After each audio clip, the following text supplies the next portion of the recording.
আল্লাহর জ্ঞানী মানুষরা সমুদ্রের মতো হয়, তাদের ভিতরে অনেক জ্ঞান থাকে, কিন্তু তারপরেও তারা শান্ত থাকে, বিনয়ী থাকে। আর যাদের ভিতরে সম্পদ কম, তাদের লাফালাফি বেশি। কথা বুঝতে পারছেন? সাগর এত শক্তিশালী হওয়া সত্ত্বেও আপনি তার সামনে গিয়ে দাঁড়ালে সে আপনার পা ধুয়ে দেয়। আল্লাহ বিনয়ী মানুষরা এমনই হয়, অনেক শক্তিশালী হওয়া সত্ত্বেও, সম্পদশালী হওয়া সত্ত্বেও তারা আপনার পা ধুয়ে দিক। অনেক শেখার আছে, অনেক কিছু। সাগর সম্পর্কে অনেক আয়াত আছে কোরআনে। যখন সাগরে নৌযান চলাচল করে, তখন আল্লাহ পাক যদি ঝড় ঝাপটা দেন, প্রাকৃতিক কোনো বিপর্যয় দেন, তাহলে মানুষ মুখলেসভাবে আল্লাহকে ডাকা শুরু করে। যখন সে সেখান থেকে উদ্ধার পায়, আল্লাহ পাক উদ্ধার করে দেন, বিপদ থেকে বাঁচিয়ে দেন, আবার সে আল্লাহর সাথে শিরক করা শুরু করে। এই আয়াতগুলো সূরা ইউনূসের মধ্যে আছে। তো আমরা চেষ্টা করব সাগরের মতো সম্পদশালী হওয়ার জন্য। সম্পদশালী ভিতর থেকে, ভিতরে সম্পদ থাকবে, যেমন ভিতরে জ্ঞান থাকবে, কিন্তু বাইরে বিনয়ী ভাব থাকবে। সাগরের মধ্যে পা ধুয়ে দেওয়ার মানসিকতা থাকতে হবে।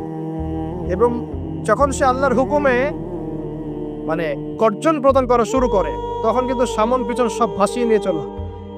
তাই নর্মালি শান্ত থাকতে হবে। যখন আল্লাহর হুকুম আসবে, তখন ছাপিয়েও পড়তে হবে। কথা কি বুঝতে পারছে? সমুদ্রের মতো অনেক কিছু শেখার আছে। এগুলো শিখতে হলে আগে দৃষ্টিভঙ্গি চেঞ্জ করতে হবে। সাধারণ মানুষের মতো সব দেখলে হবে না, আপনাকে খিদির আলাইহিস সালামের মতো দেখতে হবে। কার মতন? মুসা আলাইহিস সালাম বলছেন যে নৌকা ফুটা করলেন কেন? সূরা কাহফ কেউ পড়েছেন? সূরা কাহফ পড়েছেন তো? নবী মুসা আলাইহিস সালাম বলছেন নৌকা ফুটা করলেন কেন? তিনি বলছেন নৌকা ফুটা না করলে জলদস্যু নিয়ে চলে যেত। মুসা আলাইহিস সালাম বলছেন নিষ্পাপ বাচ্চাকে হত্যা করলেন কেন? খিদির আলাইহিস সালাম বলছেন এই বাচ্চাকে হত্যা না করলে এই বাচ্চা বড় হয়ে বড় কাফের হতো, পিতা মাতাকেও কাফের বানাতো। মুসা আলাইহিস সালাম বলছেন এই দেয়াল কেন নির্মাণ করলে পারিশ্রমিক ছাড়াই? তিনি বলছেন দেয়াল নির্মাণ না করলে এর নিচে থাকা সম্পদ, এতিম বাচ্চাদের সম্পদ মানুষ নিয়ে চলে যেত। তিনটা প্রশ্নেই মুসা আলাইহিস সালাম বাইরের চোখ দিয়ে দেখেছেন, খিদির আলাইহিস সালাম তার ভিতরের চোখ দিয়ে দেখেছেন। এই যুগে যদি আপনি ফিতনা চিনতে চান, সভ্যতাকে চিনতে চান, তাদের প্ল্যানগুলো বুঝতে চান, স্বাভাবিক দৃষ্টিভঙ্গি দিয়ে দেখলে হবে না, ভিতরের চোখ দিয়ে দেখা শিখতে হবে। এটা সবচেয়ে বড় কথা আজকে মাহফিল। দৃষ্টিভঙ্গি চেঞ্জ করতে হবে, তারপরে আপনি ফিতনা ধরতে পারবেন, সমাধানও খুঁজে বের করতে পারবেন ইনশাআল্লাহ। তবে বাস্তবতা কি জানেন? বাস্তবতা হচ্ছে খিদির আলাইহিস সালামের মতো মানুষদেরকে এই সমাজ মূল্যায়ন করেন।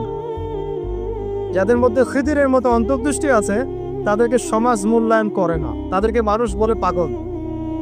যেমন নবী সাল্লাল্লাহু আলাইহি ওয়াসাল্লামকেও মানুষ বলেছিল মাজনুন, পাগল হয়ে গেছে।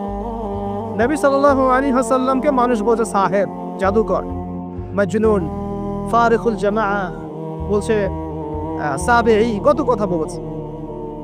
আল্লাহ পাক আমাদের সবাইকে কোরআন সুন্নাহ ভিত্তিক জ্ঞান অর্জন করার তৌফিক দেয় এবং খিদির আলাইহিস সালামের মতো অন্তর্দৃষ্টি লালন করার তৌফিক দেন।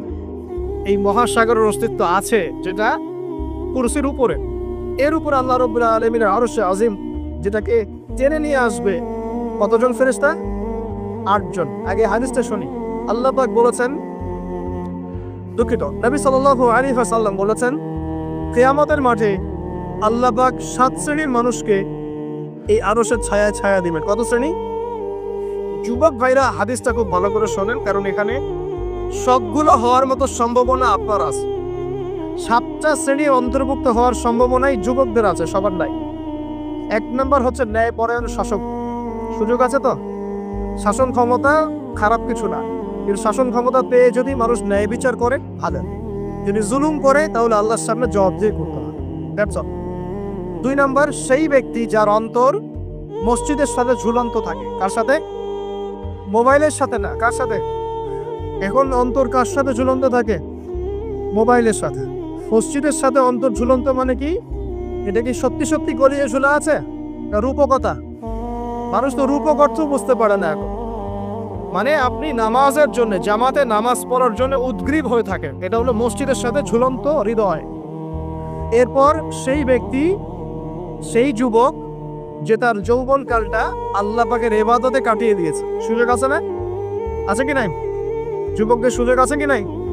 4 নম্বর সেই ব্যক্তি বা সেই 2 ব্যক্তি যারা একে অপরকে আল্লাহর জন্য মহব্বত করে, বয়ফ্রেন্ড গার্লফ্রেন্ড ট্রেডিশন বলা হচ্ছে না, বয়ফ্রেন্ড গার্লফ্রেন্ডের হারাম জেনার ভালোবাসা বলা হচ্ছে না। কি বলা হচ্ছে? দিনের জন্যে, আল্লাহর জন্যে দুজন পরস্পরকে ভালোবাসে, আল্লাহর জন্যেই বিচ্ছেদ করে। 5 নাম্বার, সেই ব্যক্তি যাকে, যুবক ভাই শোনেন ভালো করে, সেই ব্যক্তি যাকে কোনো সুন্দরী নারী জেনার জন্য ডাকে, সুন্দরী উচ্চ বংশের কোনো মেয়ে নিজেই জেনা করার জন্য ডাকে, কিন্তু যুবক বলে আমি আল্লাহকে ভয় করি, ইন্নী আখাফুল্লাহ, আমি আল্লাহকে ভয় করি। এরকম যুবক আছে এখনো বাকি সমাজে? এখন তো ইচ্ছা করেই মানুষ জেনা করে। এখন তো জেনা এত সহজ, মানুষ 1000, 1500, 2000 টাকা দিয়ে জেনা করতে পারে। এই সমাজে জেনা সহজ, বিয়ে হয়েছে কঠিন। এই সমাজে জেনাটা সহজ হয়ে গেছে, বিয়েটা কঠিন হয়ে গেছে। এই জন্য বিয়ের ঝামেলা অনেকে যেতে চায় না। জেনা করেই তো আমি যা উদ্ধার করার করছি, বিয়ে করলে খাওয়াতে হবে, নিজের গায়ে দাঁড়াতে হবে, এই লাগবে সেই লাগবে। সুবহানাল্লাহ। কিন্তু প্রিয় ভাই মনে রাখবেন, যদি আপনি জেনা থেকে বেঁচে থাকতে পারেন, আল্লাহ পাক আপনাকে সাক্ষাৎ মৃত্যুর হাত থেকেও বাঁচাতে পারেন। এটা আমি এমনি এমনি বলি নাই, দলিল দিচ্ছি। জেনা এমন একটা পাপ, যেই পাপ থেকে যদি কোনো যুবক নিজেকে বাঁচাতে পারে, আল্লাহ মওতের হাত থেকেও বাঁচাতে পারবে ইনশাআল্লাহ। কিভাবে? 3 বন্ধু যাচ্ছে রাস্তা দিয়ে, হঠাৎ করে ঝড়, বন্ধু 3 জন ঢুকে গেল গুহার মধ্যে। কিসের মধ্যে? গুহায়, যে পাহাড়ি এলাকায় আপনারা থাকেন যারা, গুহার মুখ। হঠাৎ করে পাহাড়ের পাথর দিয়ে গুহার মুখটা বন্ধ হয়ে গেল। এখন খোলার কোনো অপশন নাই। সবাই বলছে এখন 3 জন, এখন তো আমরা বের হতে পারবো না। সবাই সবার নেক আমলের ওসিলা দিয়ে আল্লাহর কাছে দোয়া করো। কিসের ওসিলা দিয়ে? নেক আমলের ওসিলা দিয়ে দোয়া করতে হয়। হাদিস, মৃত মানুষকে ওসিলা করে তার জন্য নজর মানত জবাই করে দোয়া করতে হয়। নিজের নেক আমলের ওসিলা দিয়ে আল্লাহর কাছে দোয়া করতে হয়। আল্লাহ পাক এখন দোয়া শুনলেন। একজন বলছে, আমি আমার পিতা মাতাকে খুব খেদমত করতাম, তাদেরকে দুধ পান না করে দুধ পান করাতাম না, নিজেও করতাম না, ছেলেদেরকে করাতাম না। আল্লাহ, এই কাজটা তোমার ভালো লাগলে আজকে গুহার মুখ থেকে পাথর সরিয়ে দাও। পাথর একটু সরে গেল। পাথর আল্লাহর কথা শোনে কিনা? শোনে না? সবাই আল্লাহর কথা শোনে। আগুন আল্লাহর কথা শোনে কিনা? ইব্রাহিমের জন্য আগুন ঠান্ডা হয়ে যায় নাই? আচ্ছা, তারপরে আরেকজন দোয়া করছে, আল্লাহ, আমার এক কর্মচারী ছিল, তার বেতন বাকি ছিল, সে বেতন না নিয়ে চলে গেছে, আমি সেই বেতনটা দিয়ে কিছু গবাদি পশু কিনেছি। আস্তে আস্তে গবাদি পশু বেড়েছে, অনেক দিন পর সে এসেছে টাকা চাওয়ার জন্য। আমি বলেছি সবই তোমার, সব নিয়ে চলবো। সে বলেছে, আপনি কি ফাইজলামি করতেছেন আমার সব? আমার টাকা আমাকে দেন। না, তোমার টাকা দিয়ে আমি এটা কিনেছিলাম, আজকে বংশবৃদ্ধি হয়েছে, সব তোমার, নিয়ে যাও। সে নিয়ে গেল। সে বলছে, আল্লাহ, এই কাজ যদি তোমার সন্তুষ্টির জন্য করে থাকি, আজকে আমাকে বাঁচাও। পাথর একটু সরে গেল। এবার তৃতীয় ব্যক্তি, এই ছেলে বলছে, যুবক ছেলে, আল্লাহ, আমার একজন চাচাতো বোন ছিল। কে ছিল? এই যে বয়ফ্রেন্ড গার্লফ্রেন্ড, খালাতো বোন, চাচাতো বোন, এখন তো বিচ্ছিরি অবস্থা। এখন এমন একটা অবস্থা, সভ্যতার রিপোর্টগুলো পড়ে দেখি, ভাইও বোনের সাথে জেনা করে না। ওদের ওখানে নিজের আপন পিতার দ্বারাও মেয়ে হ্যারাসমেন্টের শিকার হয়। ওরা আমাদেরকে শেখায় এখন ভালো কোনটা বলতো, আর আমরাও আমাদের মাথাটা কবে যে বিক্রি করে দিলাম। ওদের কাছ থেকে ভালো মন্দ শিখতে হচ্ছে, কোরআন সুন্নাহ বাদ দিয়ে ওদের কাছ থেকে ভালো মন্দ শিখতে হচ্ছে। তো চাচাতো বোনকে সে খুব ভালোবাসতো, তাকে সে পেতে চাইতো, মানে তার সাথে সেক্সুয়াল সম্পর্ক করতে চায়, সোজা কথা বলে। এখন সেই মেয়েকে অনেক প্রস্তাব দেয়, সেই মেয়ে রাজি হয় না। শেষে বলে, যদি আমাকে 1000 বা 100 স্বর্ণ মুদ্রা দিতে পারো, দিনার, তাহলে আমি তোমার সাথে সেক্স করবো, মানে জেনা করবো। নাউজুবিল্লাহ। সেই ছেলে অনেক কষ্ট করে এই টাকাগুলো বা এই দিনারগুলো অর্জন করে, কামাই করে, দিন রাত পরিশ্রম করে, ঠিক আপনারা যেমন করছেন না। তো এরপর সে তার স্বর্ণ মুদ্রা দেয়, দিয়ে বলে যে এখন আমাকে আমার কাজ করতে দাও। তখন সেই মেয়ে রাজি হয়। ঠিক যে মুহূর্তে তারা সেক্সুয়াল সম্পর্কটা করবে, ঠিক ওই মুহূর্তেই এই মেয়ে বলে ওঠে, হে আল্লাহর বান্দা, আল্লাহকে ভয় কর।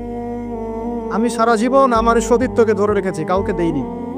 আমি কারোর সাথে এরকম অন্যায় করি নাই, আমি খারাপ মেয়ে নই, তুমি আমার ইচ্ছুটা নষ্ট করো না। কে বলছে কথা? মেয়ে। ওই অবস্থা থেকে কি একটা ছেলে উঠে আসা সম্ভব? এটা কি এতটাই সহজ? এটা কিন্তু সহজ না। সত্যি কথা বলতে এই বিষয়টা কিন্তু এতটাও সহজ না। যারা অবিবাহিত তারা হয়তো বুঝতে পারবে না, বিবাহিতরা বুঝতে পারছে। তো ওই অবস্থা থেকে সেই টাকাগুলো না নিয়ে সেই স্বর্ণ